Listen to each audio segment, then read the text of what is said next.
প্রিয় দেশবাসী, আসসালামু আলাইকুম।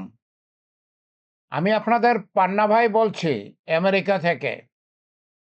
আমার আজকের ভিডিওর বিষয়বস্তু প্রাথমিকভাবে একটু দুঃখজনক, কিন্তু আমি আপনাদেরকে সোনার হরিণ দেখাবো।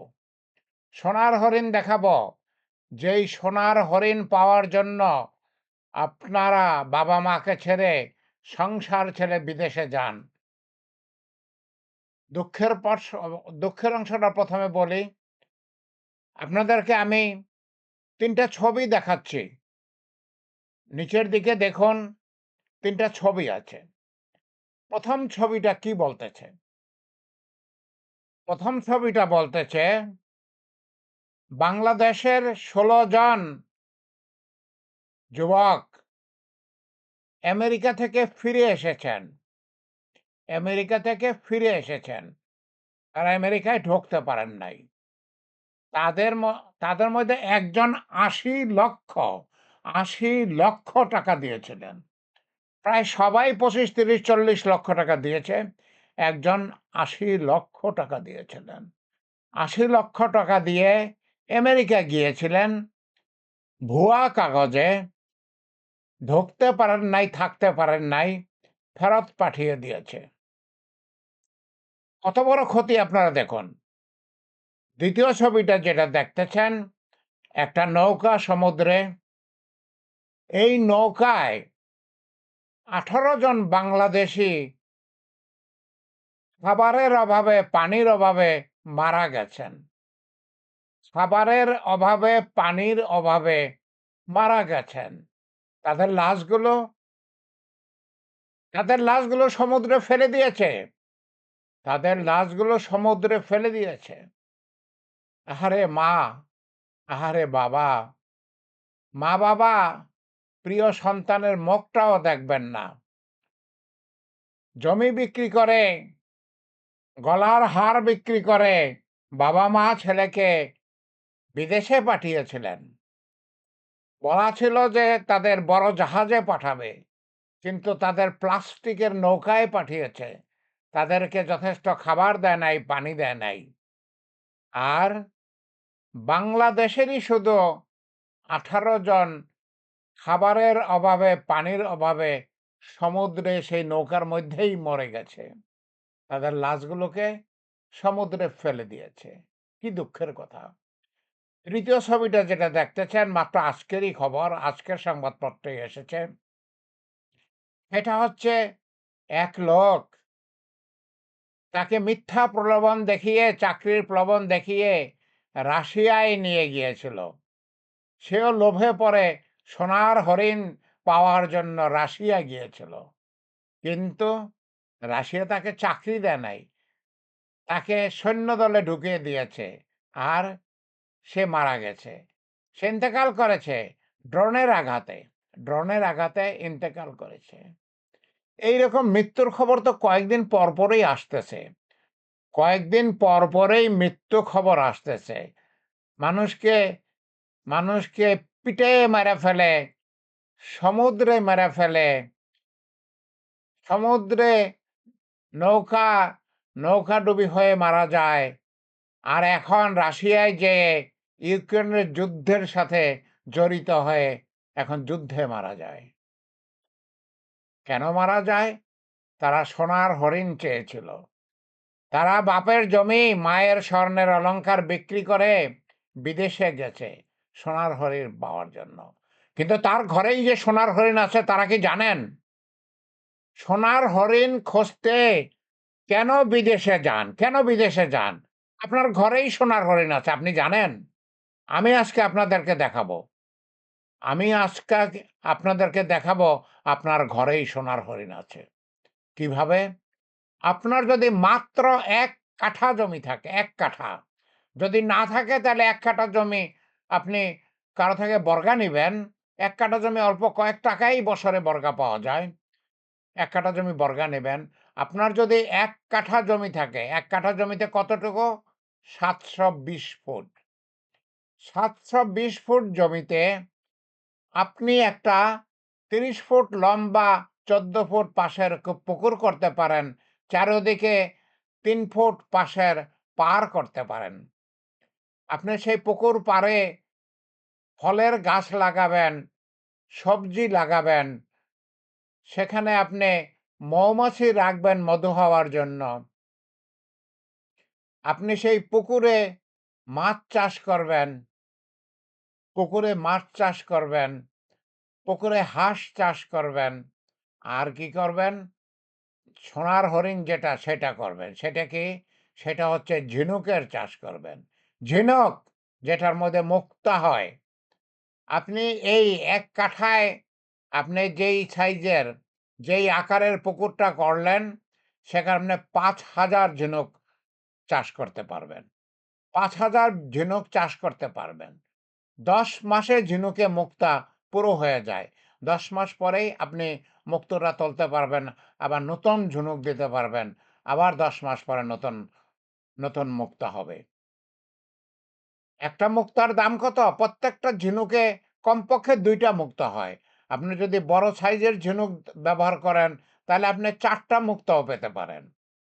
আপনি মুক্তার নিউক্লিয়াস, প্লাস্টিকের যে ফর্মা, সেটা হার্টের আকার হইতে পারে, সেটা মা লেখা থাকতে পারে, আল্লাহু লেখা থাকতে পারে, সেটা বিভিন্ন রকমের হইতে পারে, গাছের পাতা থাকতে পারে।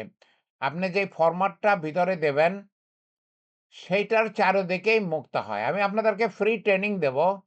আমি আপনাদেরকে ফ্রি ট্রেনিং দেব। আমি বুঝাবো কিভাবে মুক্তা হয়। তা আপনি ৫,০০০ মুক্ত চাষ করতে ৫,০০০ ঝিনুক চাষ করতে পারেন। কমপক্ষে ২ টা মুক্তা হবে একেকটা ঝিনুক থেকে ১০ মাসে। তার মানে আপনি ১ বছরে ১.৫ বার আপনার ১০ মাসেই তো ঝিনুক হয়ে যাবে। ১০ মাস পর আবার নতুন করে আপনি ঝিনুক দিবেন। আপনার ঝিনুক হতেই থাকবে প্রতি ১০ মাসে। একটা ঝিনুকের দাম ৳৫০০। এখন আপনি হিসাব করে দেখুন, আপনি যদি ৫,০০০ ঝিনুকের চাষ করেন, আপনার কমপক্ষে ১০,০০০ মুক্তা হবে। একটা মুক্তার দাম কত? কমপক্ষে ৳৫০০। আপনি যদি আপনার পুকুরের যত্ন নেন, আপনি যদি পুকুরের তাপমাত্রা বজায় রাখেন, আপনি যদি পুকুরের পিএইচ ঠিক রাখেন, আপনি যদি পুকুরে শ্যাওলা রাখেন, যথেষ্ট শ্যাওলা থাকে, তাহলে আপনার মুক্তা অনেক শাইনি, অনেক চকচকে মুক্তা হবে। সেটা ৳১,০০০ পর্যন্ত বিক্রি হতে পারে একটা। কিন্তু আমি ৳৫০০ ধরলাম, সবচেয়ে নিচের দামটাই ধরলাম। আপনি ৳৫০০ দামে যদি এই মুক্তাগুলো ১০,০০০ মুক্ত বিক্রি করেন, আপনার খরচ বাদে লাভ থাকবে ৳৬০,০০,০০০। ৳৬০,০০,০০০। বিদেশে যেয়ে কয় টাকা কামাই করেন? বিদেশে যেয়ে কয় টাকা কামাই করেন? ৳৬০,০০,০০০ বছরে কামাই করতে তো ৳৫,০০,০০০ মাসে পেতে হবে। আপনি ৳৫,০০,০০০ মাসে বেতন পান? আপনি সৌদি আরবে যান, অন্যান্য অন্যান্য রাষ্ট্রে যান, ৳৫০,০০০ বেতন পান। তারপর আবার নিজের খরচ আছে। আর এটা আপনি বাড়িতে আপনার বাবা-মায়ের কাছে থেকে, আপনি যদি বিবাহিত হন আপনার স্ত্রীর কাছে থেকে, সন্তানদের কাছে থেকে করবেন। সন্তানদের কাছে থেকে, বাবা-মার কাছে থেকে করবেন। আপনার সে কষ্ট নাই। আপনি নিজের ঘরে আছেন।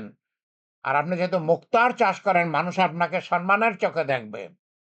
তাহলে কোনটা ভালো? সোনার হরিণ পেয়েছেন? আপনি এক মাত্র ১ কাঠা জমির কথা আমি বললাম।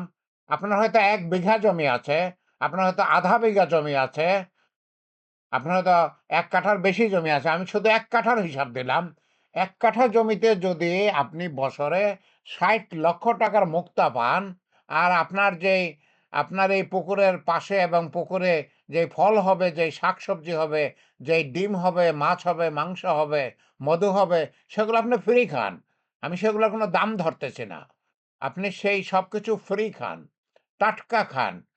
শুধু আমি মুক্তার দাম এখানে ধরতেছি। আপনার মাছ ফ্রি খান, মাংস ফ্রি খান, মধু ফ্রি খান, শাকসবজি, ফলমূল সবই ফ্রি খান। আমি সেটা কোনো দাম ধরলাম না। শুধু মুক্তার দাম হবে বছরে ৳৬০,০০,০০০। আপনারা কি সোনার হরিণ পেয়েছেন? আপনারা কি সোনার হরিণ পেয়েছেন? দেখুন, আমাদের ঘরেই সোনার হরিণ আছে। আমরা কেন কষ্ট করে বাপের জমি বিক্রি করে, মায়ের অলংকার বিক্রি করে, কেন আমরা বিদেশে যাই? আপনাদের এই পুকুর করতে মাত্র ১-২ লাখ টাকা লাগবে। পুকুরটা একবারই তো কাটাবেন। একবার কাটাইতে গেলে হয়তো আপনার ৫০,০০০ টাকা, ৬০,০০০ টাকা, ৳১,০০,০০০ টাকা লাগবে। আপনার মুক্তা চাষ করার জন্য একটা ঝিনুক লাগে। একটা ঝিনুকের দাম সর্বাধিক ৳৪-৫ টাকা, না হয় ৳১০ টাকাই হলো। আপনি মুক্তার ভিতরে ২ টা যে নিউক্লিয়াস ঢুকাবেন, প্লাস্টিকের নিউক্লিয়াস, যেটা ইন্ডিয়া থেকে যে ভালো যেটা আসে সেটা ৳৫-৬ টাকা দাম। বাংলাদেশে প্লাস্টিকের যেটা তৈরি হয় সেটা ৳৩-৪ টাকা দাম। তাহলে আপনি একটা ঝিনুকে কয় টাকা খরচ করতেছেন? ৳১০ টাকা দিয়ে একটা ঝিনুক কিনতেছেন। আর ইন্ডিয়ার ভালো নিউক্লিয়াসটা যদি কিনেন ৬-৬ ৳১২ টাকা, ১০ আর ১২ ৳২২ টাকা। আপনার তো আর কোনো খরচ নাই। আপনি কিছু গোবর দিবেন, কিছু সার দিবেন, আপনি কিছু খোল দিবেন। তাতে না হয় আরো ১০, ১৫, ২০,০০০ টাকা বছরে খরচ হলো, না হয় ৫০,০০০ টাকা খরচ হলো, না হয় ৳১,০০,০০০ টাকা খরচ হলো। আপনি ৳৬০,০০,০০০ টাকা পাচ্ছেন বছরে। দেখুন, সোনার হরিণ আপনার ঘরে আছে। আপনি শুধু খুঁজে বের করেন। আপনি যদি অন্ধ না হন, তাহলে চোখ খোলেন। আপনি যদি অন্ধ না হন, তাহলে দয়া করে চোখ খোলেন। জন্মভূমি বাংলাদেশের প্রতি কাঠা মাটিতে পাবেন সোনার হরিণ। আমি আপনাদেরকে ট্রেনিং দেব। আমি প্রফেসর পান্না। আমি মুক্তিযোদ্ধা পান্না। আমি বাংলাদেশকে মুক্ত করার জন্য জীবন বাজি রেখে ১৯৭১ সালে ঢাকা বিশ্ববিদ্যালয়ের ছাত্র ছিলাম। সেই বিশ্ববিদ্যালয় ছেড়ে আমি আমেরিকায়, আমি ভারতে চলে গিয়েছি। ভারতে ট্রেনিং নিয়েছি। 11 সেক্টরের কোম্পানি কমান্ডার হিসাবে, গেরিলা কমান্ডার হিসাবে কর্নেল তাহেরের সাথে আমি সম্মুখ সমরে যুদ্ধ করেছি। আজ আবার সময় এসেছে। আমি এখন বয়স হয়েছে আমার ৭৭ বছর বয়স। আমি এখন বাংলাদেশের জন্য আবার কিছু করতে চাই। সেই ১৭ বছর বয়সে আমি ভারতে গিয়েছিলাম। এখন ৭৭ বছর বয়সে আমি বাংলাদেশের জন্য আবার কিছু করতে চাই। আমার কিচ্ছু দরকার নাই। আপনি যে ৳৬০,০০,০০০ টাকা ইনকাম করবেন, আমাকে ১ পয়সা দিতে হবে না। আল্লাহ আমাকে যথেষ্ট দিয়েছেন। আমি ভালো আছি। আমি ভালো আছি। আল্লাহ আমাকে যথেষ্ট দিয়েছেন। আমাকে আপনার টাকা থেকে ৳১ টাকাও দিতে হবে না। আমি আপনাদেরকে ফ্রি ট্রেনিং দেব। আপনারা যদি আপনারা যদি ঝিনুক জোগাড় করতে না পারেন, আমি অল্প মূল্যে আপনাদের কাছে ঝিনুক বিক্রি করব। কারণ আমি ঝিনুকেরও চাষ করব, মুক্তারও চাষ করব। আমি বিক্রমপুরে আমার ২ একর জমি আছে। আমি সেই বিক্রমপুরের ২ একর জমিতে একটা বড় সমন্বিত কৃষি খামার করব। সেখানে আমি অনেক ঝিনুক উৎপাদন করব। আপনারা যদি ঝিনুক জোগাড় করতে না পারলে আমি কম দামে আপনাদের কাছে ঝিনুক বিক্রি করব। আমি ভারত থেকে ওই নিউক্লিয়াস আনবো। আমি আপনাদেরকে ভালো নিউক্লিয়াস সাপ্লাই দেব। আর যে সার, সেটা তো আপনারা কিছু সার লাগে, কিছু গোবর লাগে। আপনার বাড়িতে যদি গরু থাকে গোবর পাবেন। আপনি তাহলে আপনার যদি কয়েকটা হাঁস পালেন, আপনি হাঁসের বিষটা পচাইয়া পুকুরে দিতে পারেন। আপনি যেই আপনি যদি কোয়েল পাখি পালেন, আপনি সেই কোয়েল পাখির আ বিষটা আ পচাইয়া সেটা পুকুরে দিতে পারেন। তখন আপনার সার লাগবে না। তখন আপনার এই গোবরেই সারের কাজ হয়ে যাবে। ঠিক আছে? দেখুন, আমি মুক্তিযোদ্ধা পান্না, প্রফেসর পান্না। আমি বাংলাদেশে একটা কলেজের প্রফেসর ছিলাম, বকশীগঞ্জ কলেজে। আমি বায়োলজি ডিপার্টমেন্টের হেড ছিলাম। আমি বাংলাদেশে বিসিএস অফিসার ছিলাম। আমি বাংলাদেশের ১ম যে বিসিএস অফিসারের যে ব্যাচ, সেই ব্যাচের বিসিএস অফিসার। আমি বাংলাদেশে সেই কলেজে ডিপার্টমেন্টের হেড ছিলাম। আমি বাংলাদেশ থেকে এমএসসি করে এসেছি। আমি প্রাণীবিদ্যায় ঢাকা বিশ্ববিদ্যালয় থেকে ১৯৭৩ সালে এমএসসি করেছি। আমি আমেরিকায় এসে বিএস, এমএস, পিএইচডি করেছি। আমি ৩৬ বছর যাবৎ আমেরিকায় থাকি, ১৯৯০ সাল থেকে। আমি জুলাই মাসের ১৪ তারিখে সকালবেলা ইনশাআল্লাহ ঢাকায় পৌঁছাবো। এরপর আমি ঢাকাতেই থাকবো। আমি আপনাদের সাথে কাজ করব। আমি আপনাদেরকে নিয়ে বাংলাদেশে একটা কৃষি বিপ্লব গড়ে তুলতে চাই। আমি আপনাদেরকে নিয়ে বাংলাদেশে একটা কৃষি বিপ্লব গড়ে তুলতে চাই। আসুন, আমরা কৃষিতে ঝাঁপিয়ে পড়ি। আসুন আমরা কৃষিতে ঝাঁপিয়ে পড়ি এবং এত খাদ্য উৎপন্ন করি, যাতে আমদানির পরিবর্তে বাংলাদেশ শীঘ্রই খাদ্য রপ্তানি করতে পারবে। বাংলাদেশ খাদ্য রপ্তানি করবে। আল্লাহ আমাদের সহায় হন। আল্লাহ আমাদের সহায় হন। আমিন, আমিন।